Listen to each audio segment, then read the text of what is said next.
আমাদের বাংলাদেশের মানুষের, বিশেষ করে সরকারি চাকরিজীবীদের কোনো আশা ভরসার বা আশা প্রত্যাশা পূরণ হয়নি এই অন্তর্বর্তীকালীন সরকারের দ্বারা। তাই আমরা বাংলাদেশের এখন যে নির্বাচিত সরকার, জাতীয়তাবাদী দল বিএনপি, জনাব তারেক রহমানের কাছে বাংলাদেশের সরকারি চাকরিজীবীদের অনেক প্রত্যাশা। সারা বাংলাদেশের মধ্যে একটা জিনিস আপনারা সবাই খেয়াল করবেন, যে সারা বাংলাদেশের সরকারি চাকরিজীবীদের মধ্যে যত নেতা আছে, যত সিনিয়র আছে, যত শীর্ষস্থানীয় নেতা আছে, সবাই ঘুমাচ্ছে। একমাত্র আমি আপনাদের মালিক ভাই ঘুমাই না, যিনি আপনাদের জন্য এখনো কথা বলে যাচ্ছি। ইতিমধ্যে আপনারা বুঝে গেছেন যে ব্যর্থ নেতা, শিরদাঁড়াহীন নেতা বা মেরুদণ্ডবিহীন নেতার নেতৃত্বে আন্দোলন সফল হবে না। তাই আমরা এই পে স্কেল পেতে গেলে, এখন যেহেতু নতুন সরকার গঠিত হচ্ছে, নতুন সরকার ক্ষমতা নেবেন, ক্ষমতা নেয়ার পর তারা তাদের যে আভ্যন্তরীণ কাজকর্ম, দাপ্তরিক যে কাজগুলি, মন্ত্রিপরিষদ গঠন, সংসদ চালু করা, বিভিন্ন বিষয় নিয়ে তারা ব্যস্ত থাকবেন। অন্তত 2-3 মাস সংসদ শুরু হওয়ার আগ পর্যন্ত কোনো কর্মসূচি ঘোষণা করা যাবে না, এটা আপনারা ভালো করেই জানেন। এই সময়ে আমাদের সাংগঠনিক কাজকর্মগুলিকে শক্তিশালী করতে হবে।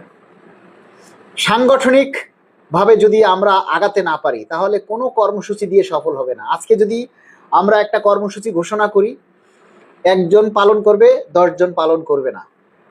আর যদি সাংগঠনিকভাবে আমরা সারা দেশ থেকে তারুণ্যের জোয়ার জাগাতে পারি, যারা তরুণ নেতৃত্ব, নির্ভয়, অকুতভয়, যারা ফ্যাসিস্ট না, যারা কোনো কিছু তোয়াক্কা করে না, সেই সমস্ত মানুষরা আমাদের এই সাংগঠনিকভাবে নেতৃত্বে এগিয়ে আসতে হবে সারা বাংলাদেশ থেকে। আপনারা অনেকেই এখন আমাদেরকে বলছেন আন্দোলন কর্মসূচি ঘোষণা করতে, চালিয়ে যেতে। আপনাদেরকে পরিবেশ পরিস্থিতিগুলি বুঝতে হবে। পরিবেশ পরিস্থিতি না বুঝে একটা হুট করে রাস্তায় আন্দোলনে নামলেই আপনি মাইর খাবেন, সফল হবেন না। তা আমরা এমন সময় আন্দোলন কর্মসূচি নিয়ে আমরা নামবো যখন আমরা সফল হব। তার আগে আমরা সরকারকে অনুরোধ করব, সরকারদেরকে আমাদের অভিযোগের কথা, আমাদের অভাবের কথা, আমাদের চাহিদার কথা আমরা বোঝানোর চেষ্টা করব। সবাই বোঝানোর চেষ্টা করবেন। আগে যেভাবে আপনারা প্রচার করেছেন সেভাবে। মাননীয় প্রধান উপদেষ্টা ডক্টর ইউনূস স্যার এখনো ক্ষমতায় আছেন।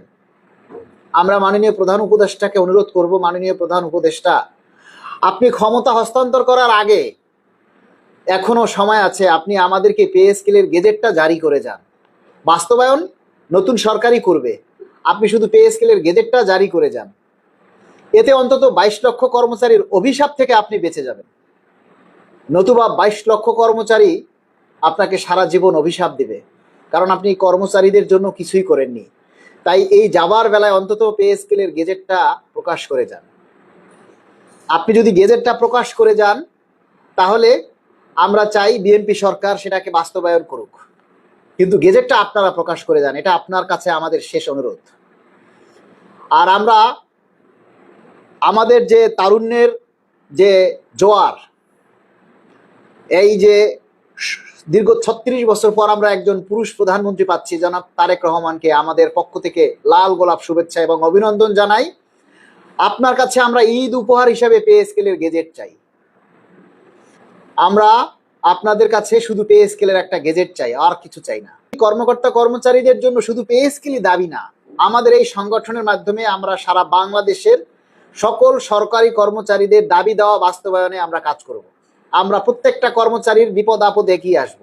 সকলের সাথে আমরা কাঁধে কাঁধ মিলিয়ে আমরা কাজ করতে চাই। পুলিশ বাহিনী ছাড়া পে স্কেল চাই, এটা তো আসলে ভালো কথা না। আপনি বললেই কি পুলিশ ছাড়া পে স্কেল হবে? ভাই, পুলিশরা আমাদের যথেষ্ট সহযোগিতা করেছে, বেইমানি করেছে আমাদের কিছু নেতারা কর্মসূচি স্থগিত করে। পুলিশরা তাদের দায়িত্ব পালন করতে বাধ্য। তারা তাদের দায়িত্ব পালন করেছে, এবং পুলিশরা যদি আপনাদেরকে সুযোগ না দিত, তাহলে ওই যমুনার গেট পর্যন্ত আপনারা যেতে পারতেন না। এটা পুলিশরা সহযোগিতা করছে বলেই আপনারা গিয়েছেন। এবং পুলিশরা আমাদের উপরে লাঠিচার্জ করতে চায়নি, এটা আপনারা সবাই ভালো করে জানেন। পুলিশরা যখন ঊর্ধ্বতন কর্তৃপক্ষের নির্দেশ দিছে তখন তারা বাধ্য হয়েছে, কিছু করার নেই।